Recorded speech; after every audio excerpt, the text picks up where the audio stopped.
Hello Libra, Sun, Moon, Rising, and Venus signs. Kamusta kayo? Sana po nasa mabuti kayong kalagayan. Welcome back po sa Star Tarot.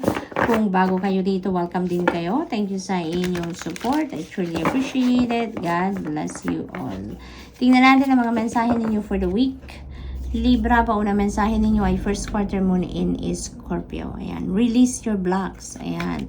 So, may mga blockages dito, no? Maaring, ang iba sa inyo dito is self-sabotaging, no? Libra. Maaring this is negative thoughts, no?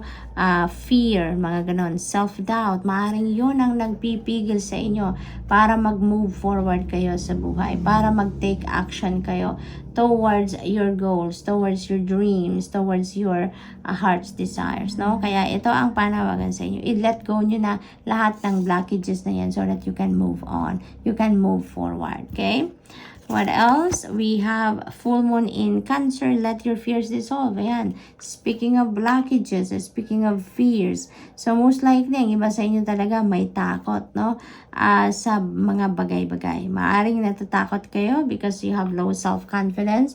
Nawawalan din siguro kayo ng tiwala sa inyong sarili, sa inyong mga kapasidad, kaya may takot kayong nararamdaman. And that is blockage, no? That is blockage para doon sa inyong pagtatagumpay, 'di ba? Kaya ang imbitasyon sa inyo dito, let your fears dissolve. Otherwise, no, kung laging nandiyan ang takot, you will be prevented, no, from moving forward sa buhay ninyo. You will be prevented para maging magtagumpay kayo or para magawa ninyo mga bagay na gusto ninyong gawin pero dahil natatakot kayo hindi ninyo nagagawa, 'di ba? You will be prevented from taking action dito if you are going to allow your fear to reign sa buhay ninyo. Kaya yan ang panawagan sa inyo ngayon. Let your fears dissolve, no? So that magtagumpay na kayo so that maging genuinely happy na kayo sa inyong sitwasyon. We have full moon in Capricorn, and this is another full moon energy. Full moon, resonates with endings, no? Kaya kung meron ding ending, merong beginning, hindi ba? Kaya definitely there is some change na mangyayari dito sa buhay ninyo. Depende sa inyong sitwasyon. It could be in any area of life. So, ayan, take a reality check. No, full moon in Capricorn, take a reality check. Dahil, maaring ang pinaka-effective dito ninyong gawin is for you to do some kind of reflection. Magmuni-muni kayo, spend time alone so that malayo muna kayo sa gadgets, malayo muna kayo sa mga tao para wala makaistorbo sa inyo so that you can focus on yourself, you can focus on your thoughts and your feelings, no? You can dissect your feelings and thoughts and emotions ngayon and you can reassess kung ano na ang nangyayari sa buhay ninyo. No? Maaring ngayon na ang tamang pagkakataon para gawin yan, ano? So that also you can declutter yourself, so that you can also let go kung ano man yung nagsasabotage sa inyo, 'di ba? Para kayo ay maging masaya na, maging matagumpay na.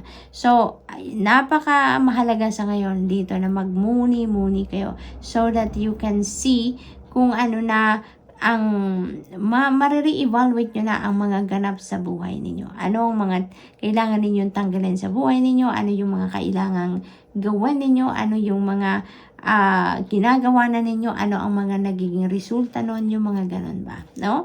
So, what else for Libra?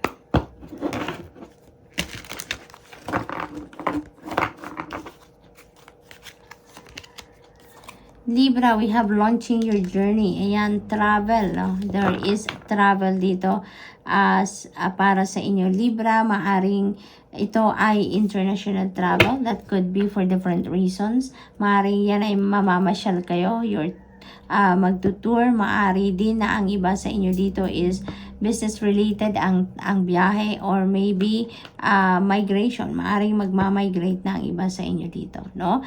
So, this could be the new beginning energy, no? Na mangyayari sa buhay ninyo kasi maaring ang iba sa inyo dito titira na sa ibang bansa, doon magtatrabaho, so magsisimula kayo ng bagong buhay. What else? We have making a difference. A beautiful message para sa inyo dahil maaring kayo to. Maaring ginagawa nyo na to, Libra.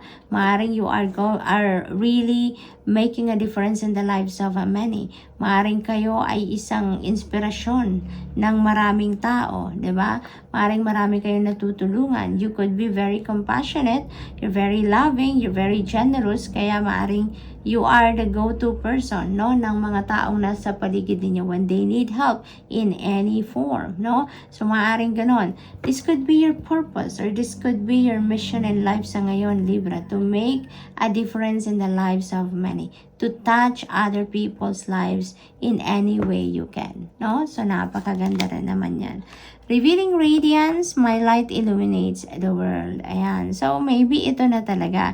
This is your radiance, no? That is making a difference in the lives of many. Talaga, no? Ang na-pick up ko dito, maybe you are an inspiration to many people. Maaring ikaw yung source ng inspirasyon ng iba, ikaw yung nagpapalakas ng loob ng iba, ikaw siguro ang nagpapangiti sa maraming tao, no? So, napakaganda rin naman ito, Libra, no? Napakaganda. What else? We have the Hermit energy. Ayan, this is Virgo energy. Kaya maaaring meron kayong Virgo placement sa yung chart or maybe you are dealing with a Virgo, no, Libra? So, this is solitude. No, this is an invitation for you to spend time alone and go deep within. So, yun talaga, no, related dito sa bawat isa. Kailangan nyo talaga dito na magmuni-muni. There are so many things that you need to be discovered. There are so many things na kailangan ninyong malaman, matutunan, at malinawan, no, sa inyong kaisipan sa ngayon, Libra. So, spend time alone, mag-meditate kayo, mag-prayer mode kayo, give it to yourself. Dahil malaki ang transformation na mangyayari dito sa inyo. Sa mga bagay na madidiscover ninyo about yourself. Ace of Materials, gorgeous energy pagdating sa inyong money, career, and finances dahil this is a new beginning energy din. So, maaaring ito na yung pagkakataon ninyo na mabago na ang inyong sitwasyon pang kaperahan, no? This is prosperity in abundance energy, kaya magiging na kayong maluwag na kayo ngayon pagdating sa inyong kaperahan. Kung may pinagdadaanan kayo mga financial constraints, that is going to be behind you na. Madi-dissolve na yan. And that will be replaced with prosperity in abundance. Kasi maraming financial blessings dito na parating sa inyo, no? That could be financial opportunities din na that is going to bring forth financial success sa inyo, no? Maaring windfall din ito. Maari din winning ito, no? Maaring ganon, maaring pamana, no? It could come from different sources, no? But definitely, ang hatid nito sa inyo, prosperity and abundance, no? So, what else? Oh, by the way, pinakita sa akin ng guides ko yung launching your journey card. So, most likely, ang iba sa inyo dito is going to travel as well. Kasi meron din itong travel energy. So, may relocation siguro ang iba sa inyo dito. Kaya, kayo magta-travel, no? For some of you, Libra, kaya kayo magta-travel dahil maglilipat na kayo ng place of residence. And maybe this is migration or work-related, no? So, good luck po. We have 4 materials. Ayan. So, marami kayong kaperahan talaga na parating dito. At inimbitahan kayo dito na i-manage ninyo ang inyong resources ng tama. Manage your money wisely. No? Dito, kontrolin ninyo ang in and out ng pera ninyo. Tignan ninyo, i-monitor ninyo ang labas at pagpasok ng inyong kaperahan so that nasa balanse kayo. Mabalanse ninyo, mapagplanuhan ninyong mabuti, no? Ang paghawak ng inyong pera. So, good luck, Libra. And that's all I have for you for the week. Thank you for watching. Love and light. Namaste.